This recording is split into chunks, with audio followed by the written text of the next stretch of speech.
As President Trump warns the clock is ticking on Iran, was an opportunity missed in Beijing.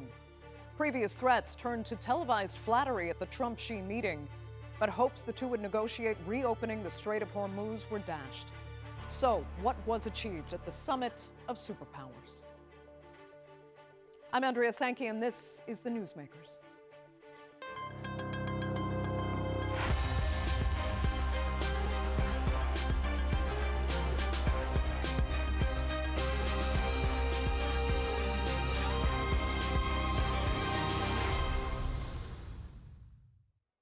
Well, a lot was riding on the Trump-Xi meeting last week, and as the dust settles, it's becoming clear that very little, if nothing, was resolved over reopening the Strait of Hormuz or ending the U.S.-Israeli war on Iran.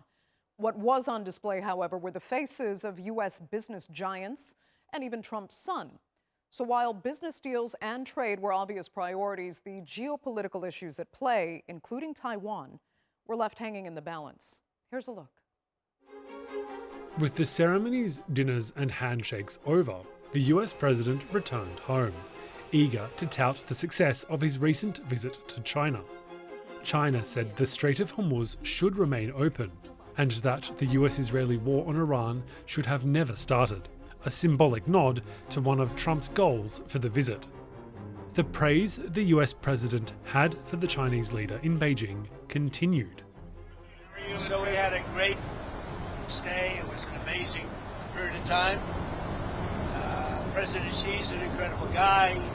Got along, made a lot of great trade deals, including over 200 planes for Boeing with a promise of 750 planes.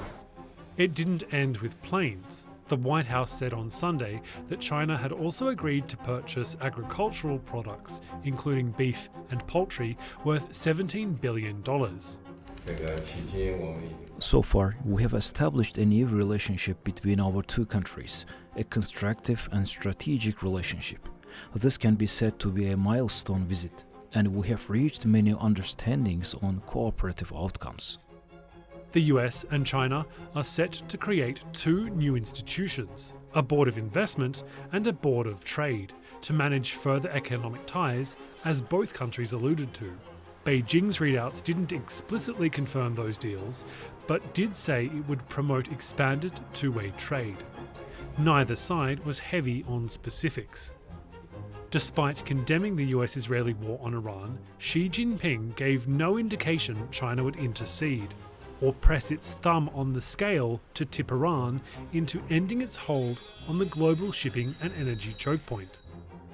Last year, the United States was on the offensive while China was on the defensive. But now, China is leading and proactive. I believe this is something China achieved through fighting, as the saying goes, no discord, no concord. While everyone thinks Trump is unreliable, he has also come to realize that US power has its limits when it comes to relations with China, and that China is a highly resilient country.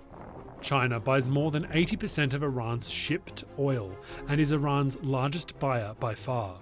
Its economy is reliant on energy from the Gulf. But despite the impact, China's massive stockpiles of oil have lessened the price shock impacts somewhat. But a failure to budge on big-ticket items ran in both directions. Chinese statements following the meetings emphasized stability and unity on the matter of Taiwan. But Trump said while he recognized Xi Jinping felt strongly on the matter of Taiwan, he made no new commitments either way, and would need to meet the relatively new Taiwanese president first. While some of Trump's comments about Taiwan ruffled a few feathers, Taiwanese leaders were quick to reassure people that US support for Taiwan so far remains unaltered. Taiwan-US arms sales have always been a cornerstone of regional peace and stability. And at the same time, this is also a situation confirmed in the Taiwan Relations Act. And our consistent response when talking about Taiwan arms sales is that there will always be the same kind of answer. There has been no change in policy, just like the US side has repeatedly emphasized this time, whether it is the Secretary of State or the President, repeatedly stressing that their Taiwan policy has not changed. The US-China summit in Beijing is just one of 4 potential meetings between the presidents set for this year. But as the two world superpowers smile for the cameras and preach stability and renewed relationships, old sticking points still remain unaddressed, hiding in plain sight. Well, joining me now to look further at the Trump-Xi meeting aftermath are from Washington, Senior Fellow at the Institute for China-America Studies, Sourabh Gupta. From Miami, Republican strategist and political commentator Angie Wong. And from Beijing, Senior Research Fellow at the Center for China and Globalization, Andy Mock. Thanks all so much for joining me. It's days later now, and it's still not completely clear what exactly was achieved. So, Andy, I'll start with you. With so many pressing issues at play right now, how useful was this summit? Well, Andrea, the view on the ground here in Beijing is that even before President Trump arrived, China's institutional elites had already reached a conclusion that this visit really wasn't going to matter much one way or another. And the way they see it, and this has already set gears in motion around finance, around other decisions, including, I think, diplomacy as well, is that the United States is currently facing its Hormuz moment, similar to the way Britain faced its Suez moment in 1956, where it delivered a crushing military defeat to Egypt, but lost the strategic war. And similarly, the United States, of course, dispatched the Iranian military without too much of an effort, but seem to be also losing the strategic war as well. And I think this is the world that Beijing sees we are currently in. That's very, very much an interesting perspective, Andy. Then let me ask you, if the consensus kind of is over in Beijing that it doesn't matter, why all the fanfare? Was it just to flatter an ego so that he remains on side, in a sense, with China? No, sorry, Andrew. I probably overstated that a little bit in the sense that in the larger, longer term sense, this visit probably wasn't going to change things one way or another. But clearly, the China-U.S. relationship is very important to China. It's very important to the world. We know these are the two largest economies. They are technology leaders. There are many, many reasons for the relationship to be improved. And I think China's stance always has been, first of all, very stable, very predictable, but based on the principle of mutual respect, respect for sovereignty, and working together for win-win solutions. And I think the U.S. has vacillated in the past in its view towards China. And I think we're now in an upswing from the U.S. perspective. Okay, Sourabh, what do you make of that analysis? And I mean, then that said, did China and the U.S. at least reset the antagonistic tone that existed before this meeting? Yeah, the view in Washington is that this was a sort of an underwhelming summit, but I do not totally agree with that view. I think, frankly, what was needed to be achieved on this summit, much of that was done. The main goal out here was to initially set a tone. This is a kind of a renewal of you could say, a friendship between Xi and Trump. They were on good terms. Okay, I'll tell you what, Sourabh. Leader to leader level. Hold your thoughts. Hold your thoughts. We're going to reset your line, and I'm going to let Angie come in on my question that I put to Sourabh while we get that line reconnected. Angie, go ahead. Yeah, thank you. And, I sort of agree with Andy, but quite honestly, I had different takeaways. I thought it was a great summit. I thought it showed the world the new U.S.-China relationship, something that we haven't seen in a very long time, certainly since President Trump's last visit. Remember, President Trump brought all the heavyweights of the American economic superpowers with him to Beijing, signaling to Xi Jinping, look, we want to do a deal with you. We want to do a long-term deal with you.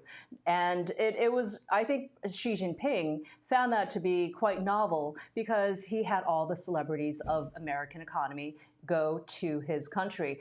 But beyond that, I think President Trump also knew how to play the bad cop, which is to say, look, all these guys are behind me.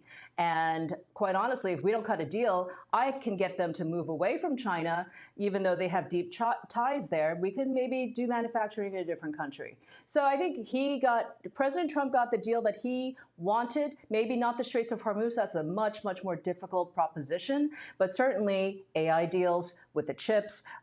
We have the Boeing 200 plane purchases. We have $17 billion in agricultural purchases by China and other things. So I think President Trump walked away certainly with some really good beginnings of a longer trade deal. But ultimately, I'll say this, China, they were definitely pleasing to Trump. Xi Jinping, he thinks in decades, whereas President Trump has to think about next November for his midterm elections, or rather, the midterm elections for Congress here. So I think they think on two different timelines, where Xi Jinping can do these initial short purchases to give Donald Trump a victory. And Donald Trump, well, he's got to have a longer play, which is why he brought 16 CEOs and tech titans with him to Beijing. So Angie, you think I'm assuming then that they're now at least synced up when it comes to trade and business, even though there was really no mention of a reduction in tariffs.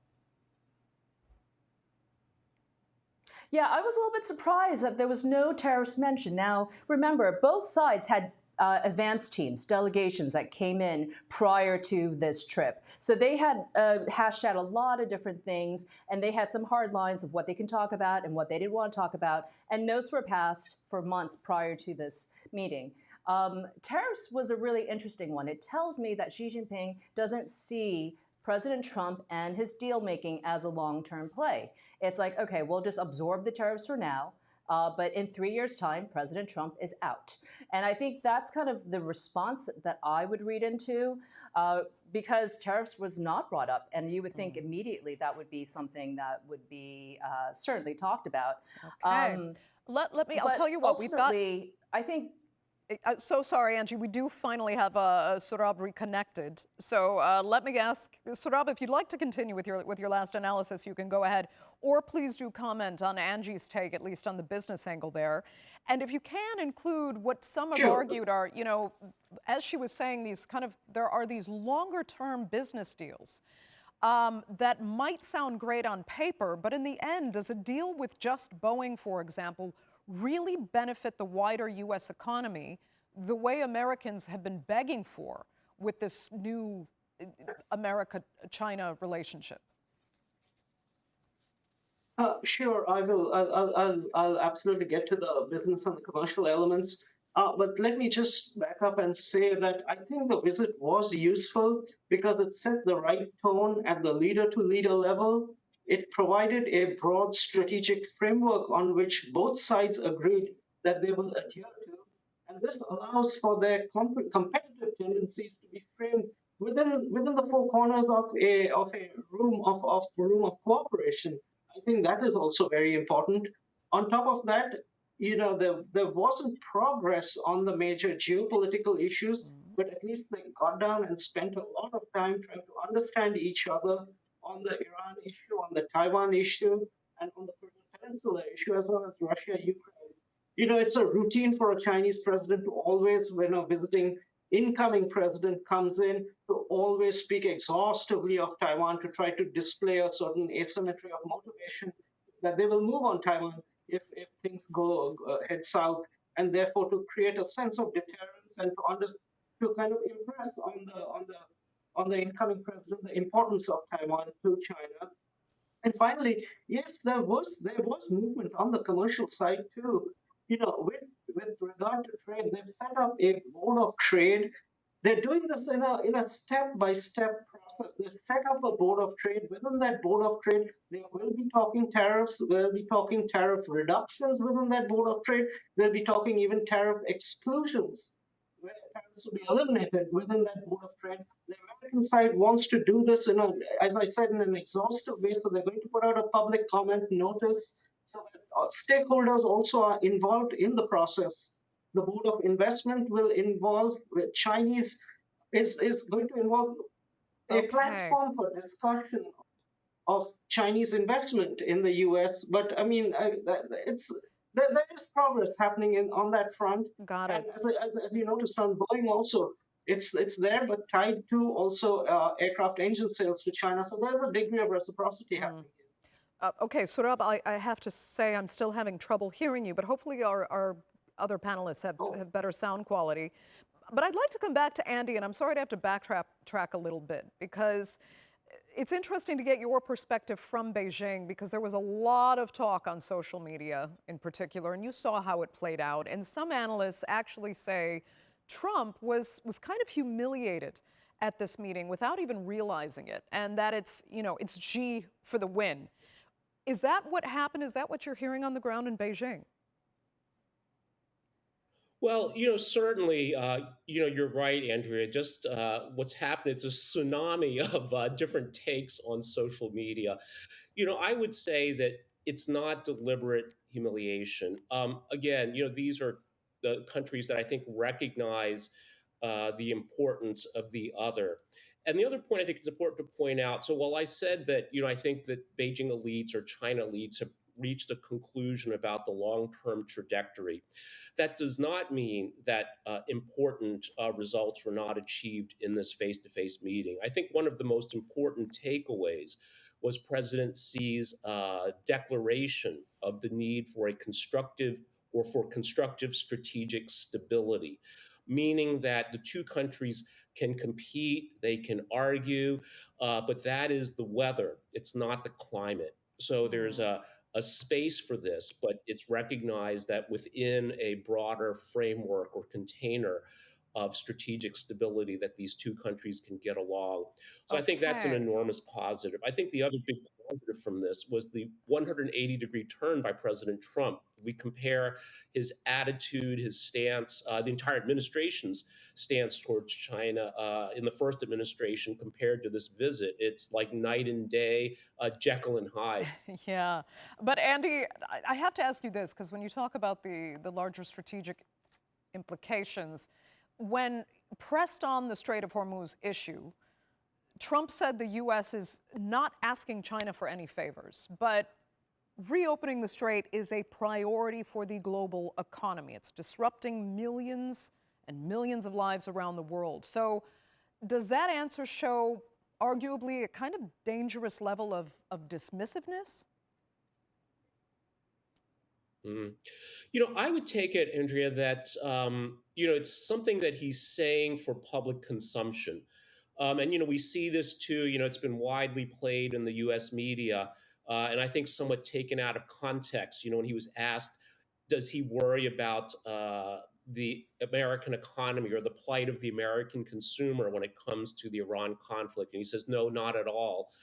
I think reasonable people would know that, of course, he does care. And again, I think that these comments are sometimes taken out of context, or in his case, about not asking China for help, that this is, I think, just for the pure optics of it. Okay, well, let me ask Angie then, because on that same criticism, people are asking if Washington is just prioritizing business deals that will actually take years to pay off while the global economy burns. Well, the global economy is going to be the global economy. Look, President Trump understood perfectly how to deal with Xi Jinping.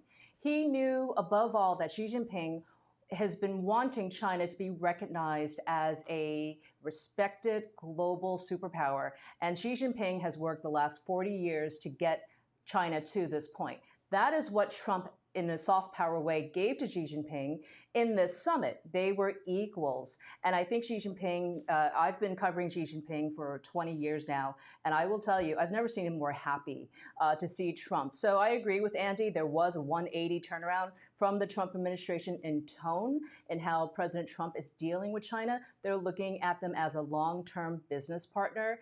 And I think that for Trump, the art of the deal president is exactly what Trump wants. He wants to see deals going beyond his presidency, beyond the 3 years left of his presidency.